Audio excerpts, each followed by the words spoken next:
back, everybody, to the Metropolis Bulldogs Teambuilder Dynasty here on NCAA Football 14. Today we kick off season number 3 with our first 4, yes, that's right, 4 games of the season. For those who missed the season preview, which was the last episode, I pretty much went over the new format of how episodes are going to go. In order to speed things up here, because I do want to get this series done by the time we get to Madden 23, I will be making the seasons shorter in the sense that we're going to go over more games per episode. So we're going to go over our first 4 games today. Every episode, we're going to play 2 games, and we're going to simcast the other 2, which is simulating them live, kind of.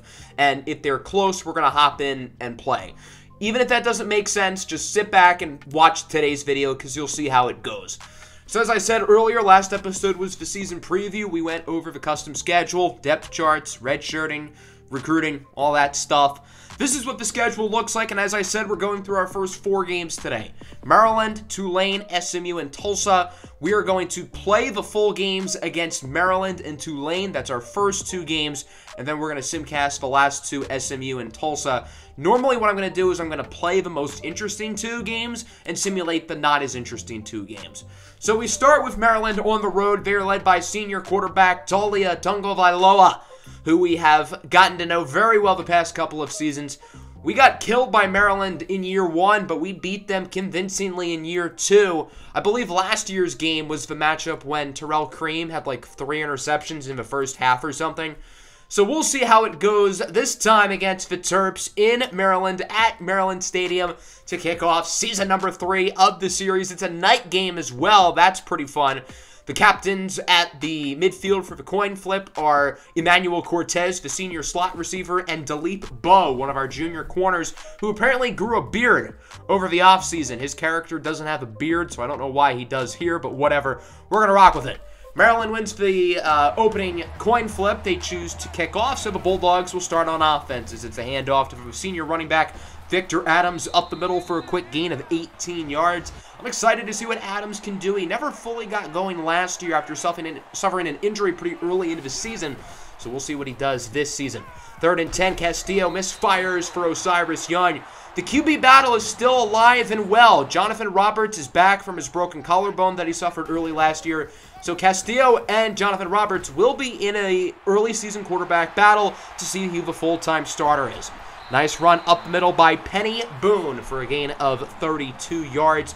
Boone is the starting running back for Maryland. He'll be alongside Taulia Tagovailoa as it's a 3rd and 1. Tagovailoa keeps it on the option, and he loses 5. Michael Roberson, the sophomore linebacker, brings him down. So both teams open up the game with a punt. Maryland did not throw the ball once on their opening drive. The Bulldogs, meanwhile, 0 for 4 on their inaugural drive, but Castillo does complete the pass there to the true freshman wideout, C.L. Frost, one of just 2 true freshman starters on the team, with the other one being strong safety Lewis Reed. On 1st down, Castillo is sacked on the play for a loss of 5. He's wrapped up by the true freshman Stan Myers with his first career sack. That would lead to a punt. The Terps get the football, as on 1st and 10, it's a loss of 4 for Penny Boone. Roberson had the initial hit, and then he was finished off by Delvin Hines the second. So Metropolis now has it on offense. We have made the quarterback switch. We're now going to get a couple drives of Jonathan Roberts and see which of him and Castillo played better. Based on Castillo's performance, Jonathan Roberts doesn't really have that high of a bar to climb as he loses 5 on the sack. That wraps up the first quarter. We are tied at 0. Both offenses look abysmal up to this point. So the Bulldogs would end up punting it again. So far, it has been a punt battle up to this point, as on 2nd and 8, Boone keeps it on the screen, and he is dragged out of bounds by the redshirt freshman corner, Marcus Sorvanis. The initial hit by number 3, the true freshman, Lewis Reed. That'll make it a 3rd and 13. Will we see an offense finally do something? The answer, on this drive at least, is no. Taulia Tagovailoa is sacked by the slot corner, Hassan Antonio, one of the senior leaders of this football team, so that forces a punt. Metropolis starting with good field position as we get a look at Jonathan Roberts, who only played in 3 games last year before a season-ending broken collarbone injury, as he looks to run it here on 3rd and 8. Only gets about 4. He had an open receiver downfield, but chose not to make the throw. It seems like Roberts is trying to run a lot, often, and early. So the Bulldogs settle for the field goal. The lefty kicker, Mark Mitchell, splits the uprights. We finally have points. It took us like a quarter and a half, but somebody has scored. It is the Metropolis Bulldogs, and it's now a 3-0 ball game. So Maryland gets the ball now. They're looking for their first points of the day as Penny Boone trucks Terrell Cream. There goes Boone down the field, wrapped up by the redshirt freshman Figgy, Yacobuti, and friends, but not before reaching the end zone. So now it seems like both offenses are starting to kick it in gear. Maryland on the goal line now, 2nd and goal. Not a whole lot of time left in the quarter as Talia Tungavailoa loses 5. Wrapped up by Greg Hudgens III, the transfer out of Purdue. Had to sit out last year because he wasn't eligible. Now he is eligible, making a nice play there. So Maryland is forced to kick the field goal now late in the first half. The kick is good, and the Terps are on the board as we are now tied at 3. We'll see if this is the spark that both of these offenses need. We haven't seen a lot from Jonathan Roberts yet. As on 2nd and 10, he's picked off. Trader with the interception. He brings it inside the 30. In the 3 games that Jonathan Roberts played last year, he did not throw a single interception. Today, he throws an interception before he throws a completion. The Terrapins are going to take advantage as Penny Boone waltzes into the end zone for our first touchdown of the game. And Maryland is on top 10-3. So Manuel Castillo so far is 2 for 8. Jonathan Roberts is 0 for 3 with an interception. Both of Metropolis' quarterbacks have looked horrible up to this point. It looks like neither of them want to win the job. Roberts goes deep. He finally gets his first completion of the game over to Trey Nixon, the number 4 receiver on the depth chart. Makes the play for a first down. Now 3rd and 6. Roberts scrambling with it, looking for the sophomore Osiris Young, who was dynamic as a true freshman, but he also had the NCAA in drops. Hopefully he can clean that up this year. The Bulldogs will be unable to score a touchdown. They have to settle for a field goal as Mark Mitchell makes it at the buzzer. So that'll wrap up the first half. Both offenses started off really slowly, but they looked a lot better as the first half went along. We'll see if they can continue here in the second half. On first down, Penny Boone with the handoff, gets by defenders. There goes Boone down the field, breaks the tackle from Yacobuti, and is eventually brought down by Brian McGrew, but not before gaining 48 yards. Maryland backed up after a penalty flag as it's 2nd and 18. Tungavailoa keeps it on the option, and he loses 4. Wrapped up by the senior and first-year starter, Hasil Diamantopoulos. So that'll bring out the field goal team, looking to make it a 7-point gain here on this field goal try. Maryland made their first field goal of the game as this kick is good with just over 5 minutes left in the third. So now Metropolis has a decision to make. Who do they put at quarterback for the rest of the game? They're opting with Manuel Castillo. Him and Jonathan Roberts were both very unimpressive. Speaking of impressive, what a run by Donovan Barrington. But the reason why we went with Castillo is because we just know what he can do a lot more, and I trust him right now more than Jonathan Roberts. Not that I think he's better than Roberts at this moment. 2nd and inches. Adams fumbles it on the goal line, and it's picked up by the Terps. Are you kidding? Metropolis was that close to the end zone, but the senior running back, Victor Adams, coughs up the football. That one is clearly out. No need to review it. Maryland is in safety territory, but I think Metropolis would have much preferred the touchdown. 1st and 10. Tungavailoa keeps it, and he is tackled in the end zone. 2 hands for safety. Hasil Diamantopoulos brings him down. So Metropolis scores after all. Again, they would have preferred a touchdown, but they get the safety, and they get the football back, looking to finally find the end zone for the first time today. Castillo scrambling, goes short for C.L. Frost. I do think Manuel Castillo is starting to get a little bit more comfortable as the game has gone along. That was sort of how last season went for Castillo. He started off pretty poor, but once Jonathan Roberts got injured and Castillo was the full-time starter, he definitely felt more confident as we went along.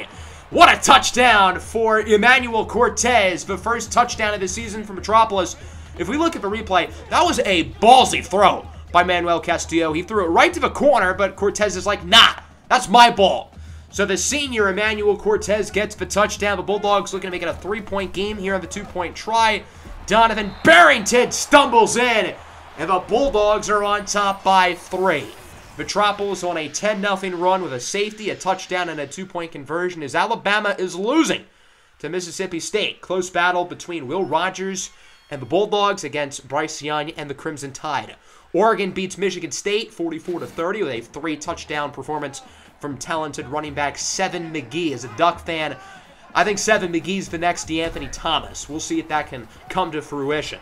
It's an option pitch here for Dino Tomlin on the first play of the drive with blocks down the field, and Maryland is right back on top. Metropolis just took the lead for like the first time today, and it's all for naught as Dino Tomlin scores a touchdown. So Metropolis led for one play, and it's now 20-16. The Terps lead by 4 here going into the fourth quarter. We'll see if Metropolis can pull off the comeback, if the offense can continue to play well here in this rivalry game. 3rd down and 11. Castillo connects up the middle with Emmanuel Cortez. The senior slot receivers had himself a nice performance today as he gets the first down, continuing his strong season debut. 1st and goal now. The Bulldogs looking to take the lead. It's the sophomore Donovan Barrington with the touchdown. Donovan Barrington's looked really good today. Victor Adams has 2 minus the fumble, but Donovan Barrington especially has ran loose. We got a studio update. Look at this. Number 1 Alabama falls victim to the Bulldogs of Mississippi State by 14 points. Will Rogers throws for 4 touchdowns. A shocker to start the college football season. So now we return to this game. Tagovailoa on 3rd and inches loses 3 on the option, wrapped up by Michael Roberson. Last year, Metropolis made all the opposing quarterbacks look like Michael Vick. Today, Talia hasn't been able to run it at all, except for here on 4th down, as Talia Tagovailoa keeps it himself, gets the first down. A big conversion for Maryland as they now have it on the goal line, looking to take the lead. 2nd and goal. Not a lot of time left in this ball game. It's a handoff for Penny Boone. He will get by Diamantopoulos and is in for the score. So the Maryland Terrapins are on top, 27-23. Metropolis has less than a minute left on the clock, but they do have all 3 timeouts as they start with a run for Victor Adams. There he goes down the field, past the 50, 45, 40, 35, wrapped up at the 31. A gain of 47 for the senior Victor Adams. The Bulldogs have ran the ball so well today. Clock continuing to tick here, 1st and 10. Castillo sacked on the play, losing 10 yards. It's Ruben Hippolyte the second with the sack. Now a 3rd and 20. Time continuing to wind down. Castillo looks to throw it. Launches a dime into the hands of Osiris Young. The Archbishop Carroll High School connection makes another play. We're down to 9 seconds now and no timeouts. 1st and goal. Castillo looking for the end zone. Nearly caught by C.L. Frost, but he can't get on. So we're down to 4 seconds. Bulldogs down by 4. This is it for the ball game. Touchdown wins it. If they're short, they lose. Probably the final play of the game for all the marbles. Castillo on 2nd and goal for the end zone. It's caught for a touchdown. Osiris Young wins the game at the buzzer. And the Metropolis Bulldogs are going to start the season with a win. What a clutch drive by the sophomore quarterback, Manuel Castillo, who connects with Osiris Young for the game-winning touchdown, the biggest play in school history thus far, and Metropolis wins it on opening day. 30-27 is your final. Wow, what a start to the year. And this is just the first game. Who knows what's next? Easily the most exciting game of this series thus far. Nobody scored for the first quarter and a half, and then after that, it was all about the offense. Both offenses were fantastic in the second half. Both QBs struggled early, but Manuel Castillo was really good in the second half, so Castillo gets the advantage today. We ran the ball unbelievably well. Victor Adams and Donovan Barrington were both phenomenal. At the start of this series, we could not run the ball at all, and now we're really good at it. Osiris Young, 6 catches, 77 yards, the game-winning touchdown, and no drops. That's really good to see. As I said earlier, he led the NCAA in drops last year, so for him not to drop one is a big deal. Shout out Michael Roberson, 3 tackles for loss. Hasil Diamantopoulos also with 3 tackles for loss. The safety by Diamantopoulos in the 3rd quarter, I feel like, really changed the tides of this game. Maryland had a weird game. Penny Boone, 196 rushing yards. Talia Tagovailoa, -2. Talia Tagovailoa was very unimpressive for a 98 overall quarterback, I've got to say. So we're going to hop into the second game of the day, our home opener and our in-conference opener against the Green Wave of Tulane University. Our non-conference games are scattered all throughout the season. We play Clemson at the middle of the year, and we play Houston right at the end of the year. So we don't really have a set non-conference schedule, as our next 3 games are against Tulane, SMU, and Tulsa, 3 teams in the West Division in the American Athletic Conference. So coming off our win last week against Maryland, we're feeling good. We beat a talented Big Ten team on the road to start the season with a ridiculous game-winning touchdown right at the buzzer. So now we face off against Tulane, a team who beat us last year. We really struggled on the road against Tulane, largely because of their quarterback. He was really, really impressive. Michael Pratt, I believe his name is. Tulane won their first game of the year at Georgia Tech, 26-14, so a really strong win for them. Michael Pratt is a 94 overall senior. He's not much of a scrambler, but when they played us last year, he ran it like prime Michael Vick. As I said, quarterbacks last year probably combined for a good, 1,500 rushing yards against us. So for one thing, I was surprised to see that Taulia Tagovailoa had -2 rushing yards for first game of the year. But hopefully Michael Pratt doesn't do what he did last year against us, because if he does, that's bad news for our Bulldogs. So let's get this game started. Welcome to Metropolis Field here in the nation's capital. Week 2 of the college football season is here as Metropolis faces off against the Tulane Green Wave. Both teams kicking off their American Athletic in-conference schedule as Tulane wins the coin toss. They're going to choose to kick off. So again, Metropolis starts with the ball. Manuel Castillo will start the game. Jonathan Roberts will play the second quarter. We'll go from there as Donovan Barrington fumbles it. Luckily, Manuel Castillo's there to quickly pick it up. Still a loss of 5. Nice play by Angelo Anderson for the Green Wave, and it's a 3rd and 11 now for Metropolis. Castillo looking to throw it. He connects with Emmanuel Cortez, who had a really solid debut. 6 catches, 54 yards, and a really nice touchdown grab. Hopefully he can continue here. The Bulldogs are going to have to settle here for a field goal. Mark Mitchell, who's only missed 5 kicks in his first 2 seasons as a Bulldog, splits the uprights, and it's a 3-0 lead. Our rivals, Capital College, ended up losing to Tulsa. We play them at the end of the video in 2 weeks at Tulsa. So here comes the Green Wave. It's Spears with the carry. He is off to the races. Metropolis is not going to catch him. What a run for Tyjae Spears. It's a 60-yarder, and Tulane will take the lead. Last year, we couldn't stop quarterbacks on the ground. So far this year, it's running backs. Penny Boone and Spears have both been really good as Castillo fumbles it, and it's picked up by Tulane. A costly turnover there for Metropolis. Manuel Castillo with his first turnover of the season, and that wraps up the first quarter. 7-3 Tulane leads. I know the first quarter went quick, but since we're covering 4 games per episode, I'm trying to show less of each game. 2nd and 11. Pratt with a dot downfield. It's caught by Jonathan Young, who gets it inside the 5. Tulane looking to make it a 2-score game on this possession as they have it right at the goal line. 2nd and goal. Pratt keeps it himself, and he is stuffed behind the line of scrimmage. There were like 3 Bulldogs there, but they're going to credit the TFL to Curtis Neal, the sophomore linebacker. He was the number 2 inside linebacker last year. This year, he's moving over to outside linebacker to help replace Malcolm DeGray and Ford Chavez. The kick is good with the field goal, so Tulane now leads 10-3. Jonathan Roberts is not in the game. He actually got the wind knocked out of him earlier on the drive, so that's why Manuel Castillo is still in, as Castillo connects with the true freshman CL Frost, who gets the first down. Jonathan Roberts' injury obviously is not serious. He's probably going to be out for the rest of this drive as he gets himself back together. I would expect him to return probably for the next drive.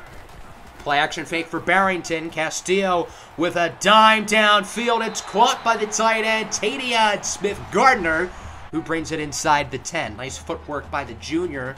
So now it's 1st and goal. The Bulldogs looking to tie up the game. It's Donovan Barrington.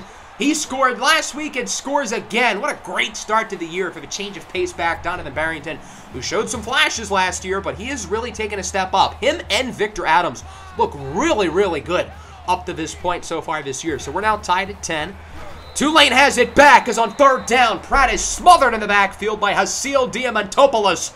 So far, Diamantopoulos has been awesome. He's been one of our best defenders so far this year, having a really good game here against Tulsa as that pass is broken up. Jonathan Roberts is back in the game at quarterback. Since Jonathan Roberts is only going to get 1 real drive, we're going to have him play the first drive of the second half and then determine who we want at quarterback the rest of the game. Mark Mitchell sinks the field goal. That wraps up the first half. 13-10 your score. The Metropolis Bulldogs on top with a 10-0 run to exit the first half. But Tulane does start with the ball here in the 3rd quarter as it's a 2nd and 2. Pratt connects with Huggins, who gets it inside the 20. TJ Huggins with a gain of 18 yards. Brian McGrew could have made a play on that ball, but he wasn't able to flick his hips quick enough. 1st and 10. Here's Booker with the carry. Smothers Terrell Cream. What a play by Eugenio Booker, the backup running back with the touchdown. So Tulane is now ahead 17-13. We get another drive of Jonathan Roberts. See what he can do. So far, Roberts has looked pretty unimpressive, but he does get a nice run to the outside, past the 50. Jonathan Roberts is significantly more mobile than Manuel Castillo, which is a big asset about having him. Roberts with a nice throw for Osiris Young. Young brings it inside the 20, and again, Osiris Young's looking pretty good, and he hasn't really dropped any passes yet. The Bulldogs have it in the end zone, looking to take the lead. Roberts on first down, misfires, and is picked off by Rudy Dyson. So Jonathan Roberts, who did not throw an interception in the 3 games he played as a freshman last year, has been picked off twice in the first 2 games of the season here today. Tulane has it back. Spears loses the football. It's Curtis Neal who forces it out. Recovered by the true freshman, Lewis Reed. He's going to take this one the distance for a house call. Touchdown, Metropolis. A scoop and score for Lewis Reed, and that'll put the Bulldogs ahead 20-17. A big play for the defense. That's the first defensive turnover by Metropolis all year. So Tulane has it back. 3rd and 8. Screen for Tyjae Spears. Wrapped up after only getting 1. It's Emmanuel Dukes who brings him down. So the field goal team comes out. Long field goal attempt here. This one from 55 yards out. It had the distance, but was wide right. So Tulane is unable to tie it up here to wrap up the 3rd as Metropolis leads 20-17. The Bulldogs will again be going to Manuel Castillo to try to win them the game because, quite frankly, we just trust Castillo more than Jonathan Roberts. Castillo's been better this year, and he was the main guy last year. We know more what to expect. But he gets intercepted. Kylan Harrison with the interception for Tulane. So that's back-to-back offensive possessions with interceptions. I think our best strategy is to try to have the defense score because that's the only way we've been able to put up points in the second half. Tulane has the football. Pratt with a play-action fake. He's going to connect with Young, and that ball is out. It looked like Lewis Reed and Brian McGrew both hit him, and it's recovered by Terrell Cream. So a pair of big fumbles here defensively. Once Tulane seems to get an interception, Metropolis forces a fumble. This sack turnover was actually the first play of the drive, so we literally just traded off turnovers. The Bulldogs have it back, looking to try to finish off this game. Touchdown certainly could do that as Castillo fakes the sack, connects with a dot for CL Frost, who gets the first down. Big play for Metropolis. They have it pretty much in the red zone. 1st and 10, Castillo connects with Osiris Young, who brings it to about the 5. Big play for Young. The Bulldogs are getting awfully close, and this clock is continuing to tick. About 2.5 minutes to go. 3rd and goal. Screen for Adams. Tulane reads the play perfectly as they call a timeout. Big play for the Green Wave defense, so Metropolis is going to have to kick the field goal. Mark Mitchell makes it, so it's 23-17. Tulane has a little over 2 minutes and 2 timeouts to try to drive down the field and win the ball game. 1st and 10. Pratt looking to throw it. He will be sacked for the first time today by Jonathan Savage II. The senior pass rusher makes the play.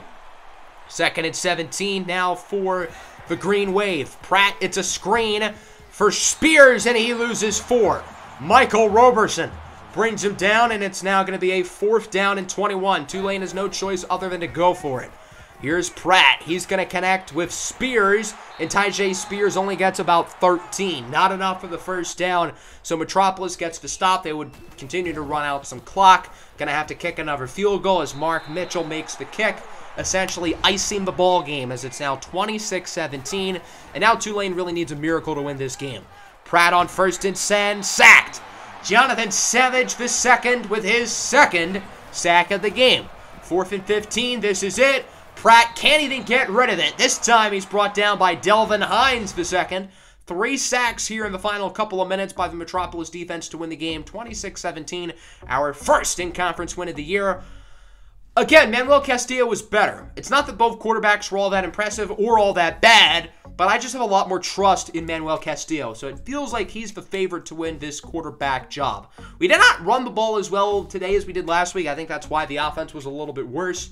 Osiris Young was good again, but it was the defense who won us this game. The sacks late, the 2 huge fumbles. Shout out to Neil McGrew, Cream, and Lewis Reed with the scoop and score, and Mark Mitchell was great as well, going 4 for 4 on field goals.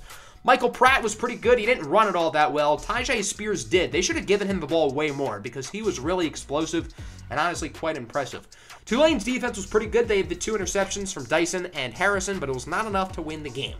So now that we've played through those 2 games fully, now we have our 2 simcast games. It was hard for me not to play these 2 games in full because I really just wanted to control the outcome of the entire game, and I felt a little bit helpless simulating most of it. But in order to get through as many seasons as I want, I feel like that's got to be the move.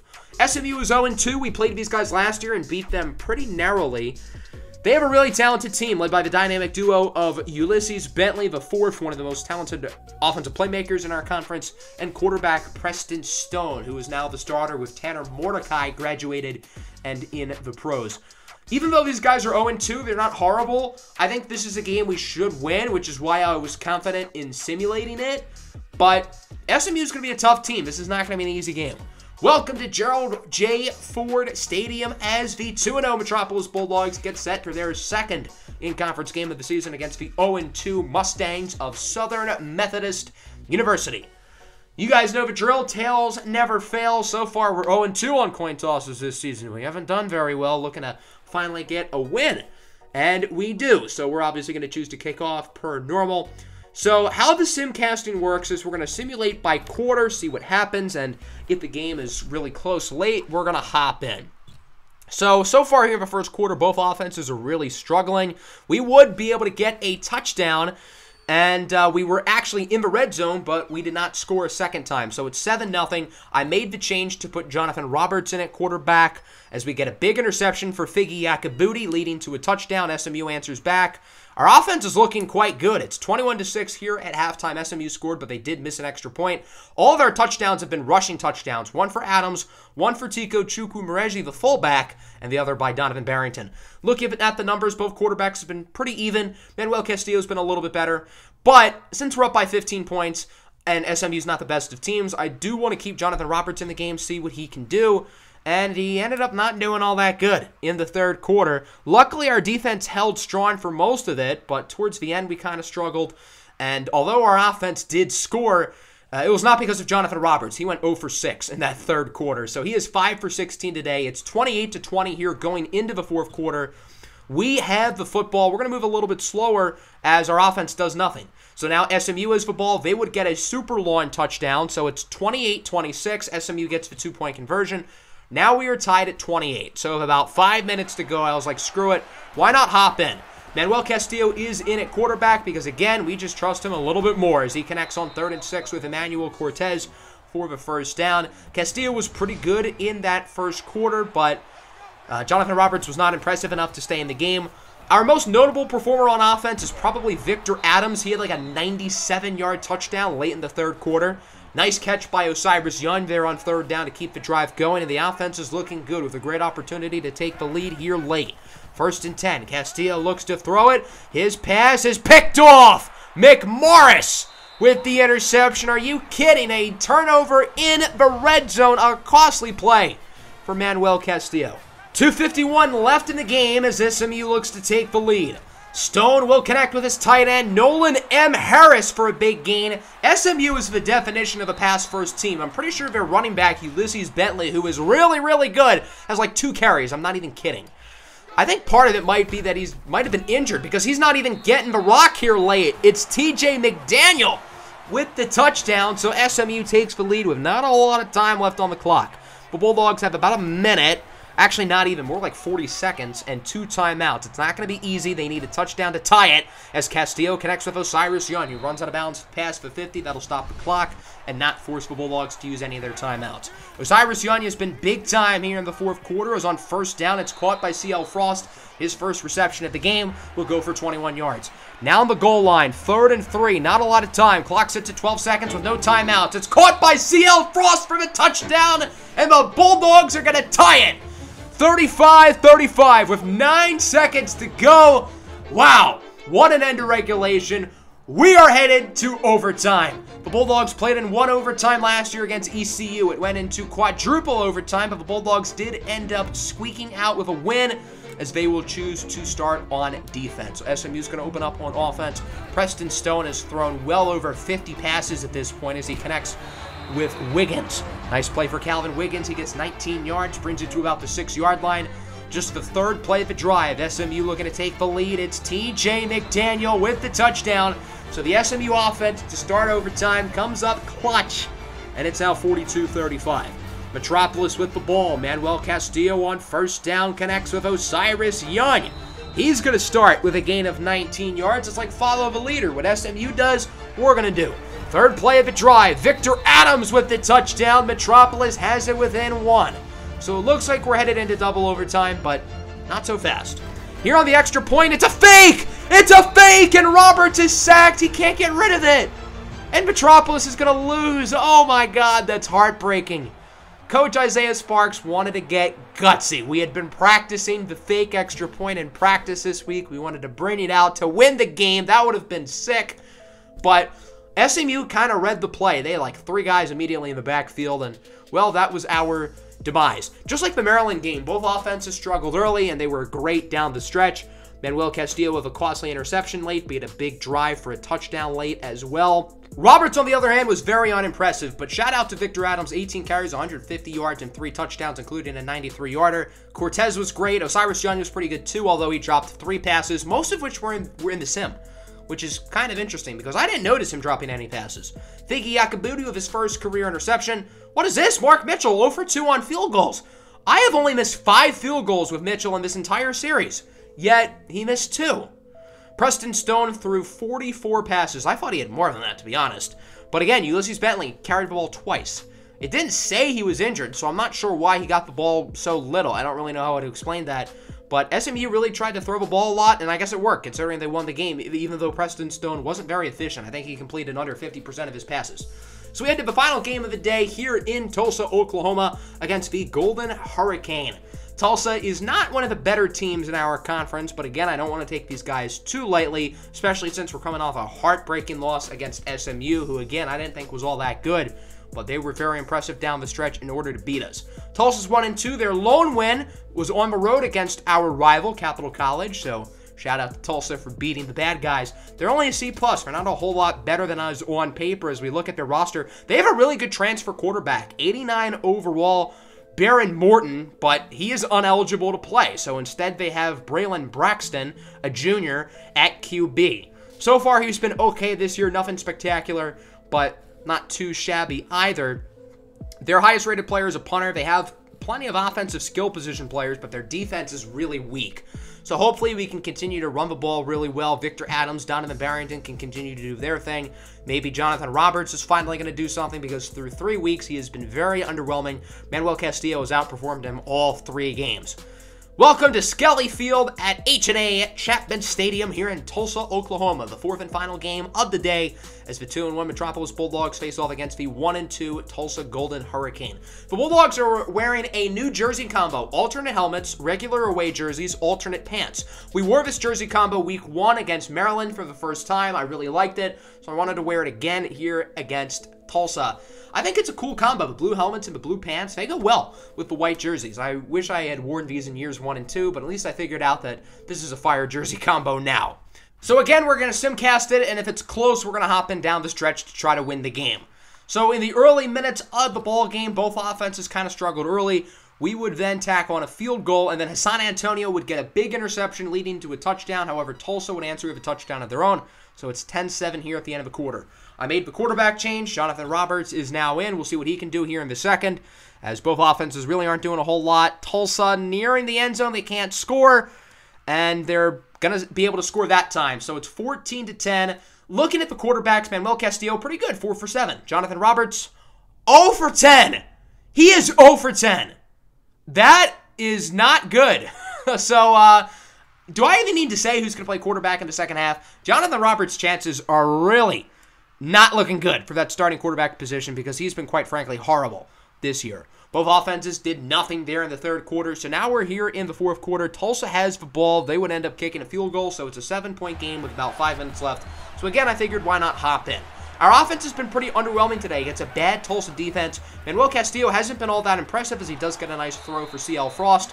But Castillo hasn't been all that good. But despite that, this has been a big win for him in the quarterback battle because Jonathan Roberts went 0 for 10. Here is Tadion Smith-Gardner fighting for yardage. Big play for TSG. And the Bulldogs are pretty close to the end zone. It's a handoff for Victor Adams. Adams with a nice move. Shrugs the defender. We are tied. Victor Adams has had almost 30 carries today. He's been really busy, A, because we're not really trying to throw the ball, And B, Donovan Barrington actually got injured. We'll talk a little bit more about that later. What the hell happened here? Number 1, Georgia, who was undefeated at home against winless South Carolina, and the Gamecocks win 22-21. I don't know how that happens. For quarterback, Brock Vandagriff didn't even play bad. He threw 2 touchdowns, no picks. College football has been really weird this year. Number 3, Florida loses to Arkansas. 4 touchdowns for KJ Jefferson. Notre Dame struggles in South Bend against South Alabama. So we're tied at 17. 3rd and 5. Braylon Braxton has to throw it away. That was Braxton's 63rd passing attempt at the game. 63rd! That's a lot! So the Bulldogs had the ball back. Castillo diving for the first down. I had him dive there because I thought the defender was going to make a play on him, so I wanted to make sure Castillo got the first down. I didn't realize there was going to be that much open field, so diving probably was not the best decision there.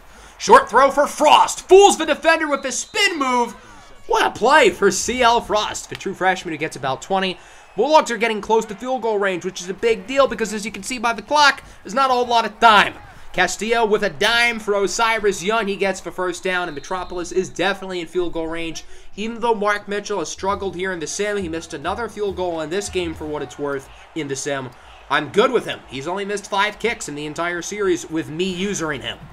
3rd and 11. Look at the clock. There's 4 seconds. Short throw for Nixon. Got to get down quickly, and he does with 1 second.